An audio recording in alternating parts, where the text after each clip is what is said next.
Halos 9 na nga mga bro ang lumipas, at ang dalawang kumpanya ay nagtutulungan upang ipahayag na ang kanilang joint bid ay magdudulot ng isang submarine na lubos na na-optimize para sa mga pangangailangan ng Royal Netherlands Navy, RNLN, at sabay-sabay na magpapalawak ng partisipasyon ng Dutch industry sa loob ng mahabang panahon.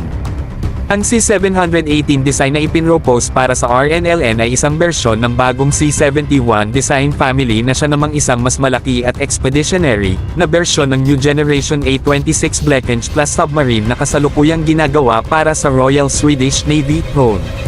Kumpara sa Swedish na pinagmulan nito, ang C718 ay may mas malaking diameter ng vapor, mas mahabang haba, at isang displacement na higit sa 3,000 tonelada.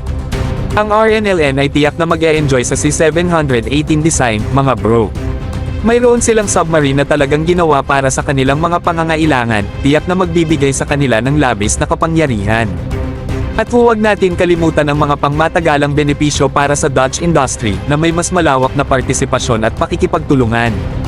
Isang estratehikong hakbang na magbubukas ng pintuan para sa tagumpay. Huwag kalimutang i-hit ang like button, mag-subscribe sa ating channel para sa mas nakakapukaw na mga nilalaman, at ibahagi ang video na ito sa inyong mga kapwa defense enthusiasts.